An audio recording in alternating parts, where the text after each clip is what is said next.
Hello student, today we are going to learn next topic techniques of scientific management. हम लोग आज techniques of scientific management के बारे में डिस्कस करेंगे जो कि टेलर ने अपने अलग अलग एक्सपीरियंस के बेसिस पे अपने करियर में कंडक्ट किए हैं. So first technique is functional foremanship. In the factory system, the foreman represents the managerial figure with whom the worker are in face-to-face contact on a daily basis. किसी भी factory में जो foreman है उसका मतलब क्या है? जो भी मैनेजरियल फिगर है, मैनेजरियल फिगर बोले तो जो भी एम्प्लॉयज़ वहाँ पे काम कर रहे हैं, जो भी वर्कर्स वहाँ पे काम कर रहे हैं, वो लोग डेली बेसिस पे एक दूसरे के साथ में फेस टू फेस कॉन्टैक्ट में रहते हैं. In the first chapter of the book, you have seen that the foreman is the lowest ranking manager and highest ranking worker. हमने देखा है जब हमने फर्स्ट चैप्टर में 3 लेवल्स पढ़े, टॉप, मिडिल एंड लो. वहाँ पे हमने चेक किया है जो फोरमैन है वो लोवेस्ट रैंकिंग मैनेजर है. मतलब सबसे लोअर मैनेजर आप उसको बोल सकते हो, लेकिन वर्कर में सबसे हाईएस्ट रैंकिंग पे वो होते हैं. He is the pivot around हुम रिवॉल्व द इंटायर प्रोडक्शन. वो एक ऐसा पर्सन है, या आप ये बोल सकते हो कि ऐसा हेड है जिसके आसपास सारा प्रोडक्शन प्लानिंग होता है और उसी के सामने वो इम्प्लीमेंट होता है एंड कंट्रोल होता है. Thus Taylor concentrated on improving the performance of this role in factory setup. इसीलिए टेलर ने इन लोगों के परफॉर्मेंस को इम्प्रूव करने के बारे में सोचा आपकी फैक्ट्री में.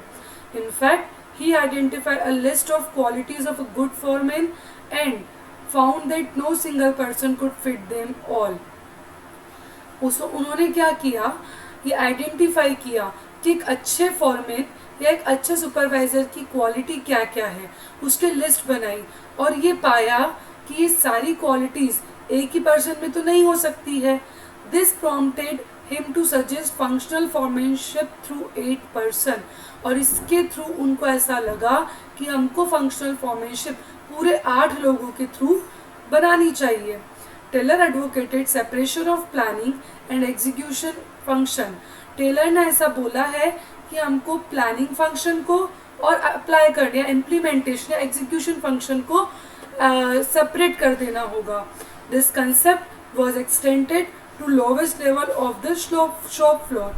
ये जो कंसेप्ट है ये जो लोवेस्ट लेवल है जहाँ पे शॉप फ्लोर चलता है वहाँ तक एक्सटेंड हो जाता है. It was known as functional foremanship और इसको कहा जाता है functional foremanship.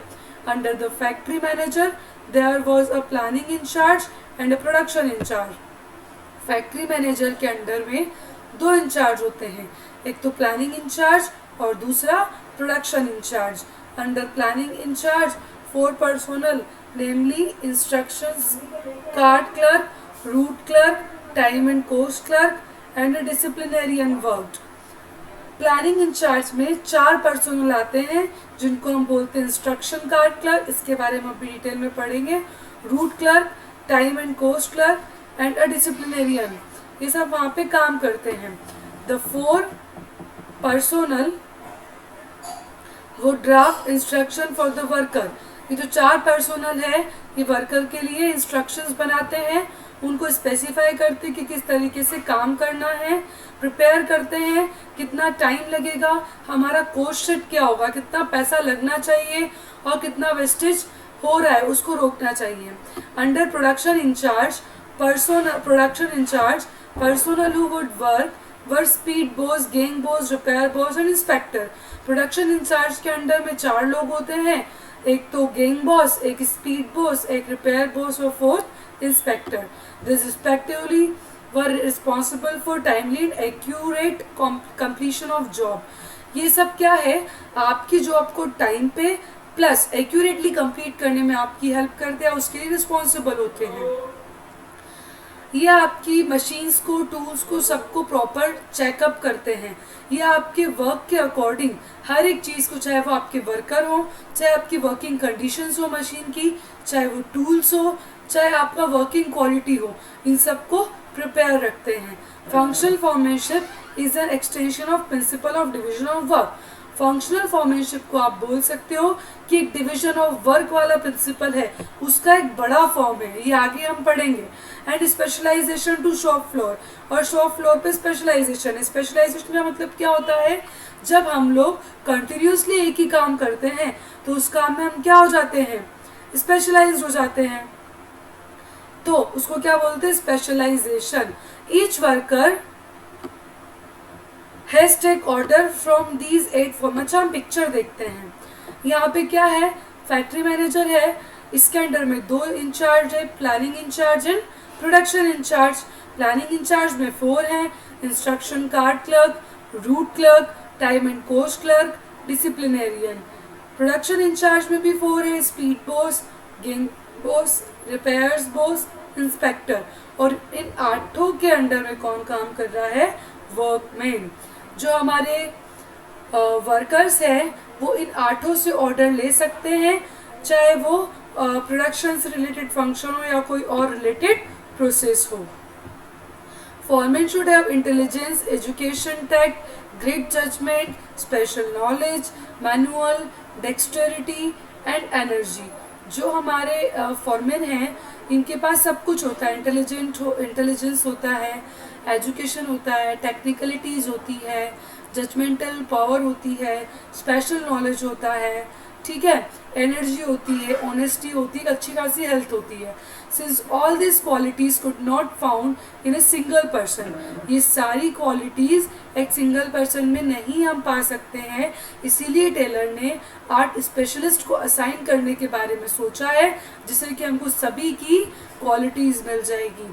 For example, those with technical mastery, intelligence and greed में हैव बीन प्लानिंग वर्क। जिनके अंदर टेक्निकल मास्टरी है, इंटेलिजेंस है, उनको हम प्लानिंग वर्क दे सकते हैं। जिनके अंदर अच्छा एनर्जी है, जिनका हेल्थ अच्छा रहता है, हम उनको एग्जीक्यूशन मतलब अप्लाई करने वाला वर्क दे सकते हैं।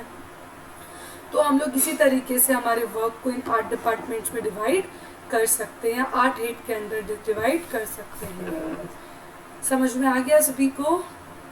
Okay, now we will start second technique, standardisation and simplification of work.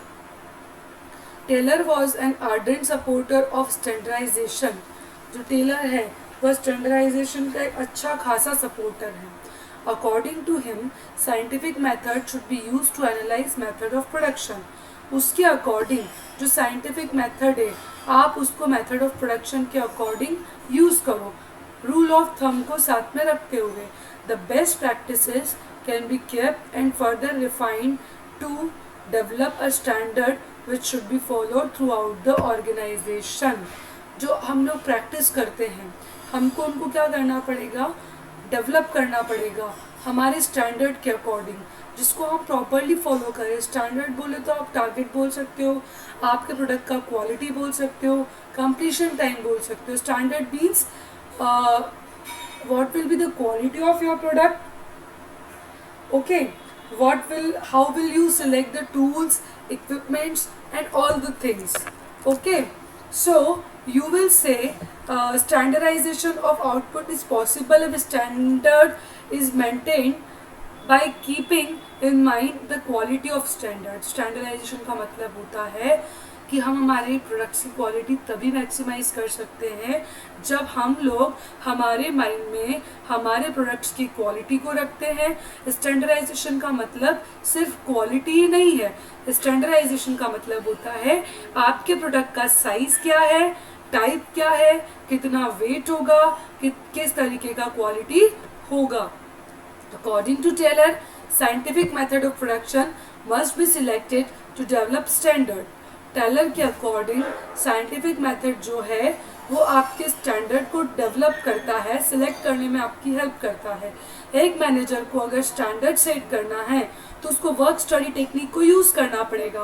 Work study technique में कौन कौन सी स्टडी इंक्लूड होती है, time study, motion study and fatigue study, ये हम आगे जाके पढ़ेंगे। जो मॉडर्न टेक्निक्स हैं such as kaizen, six sigma, ये सब भी आप यूज़ कर सकते हो, ठीक है।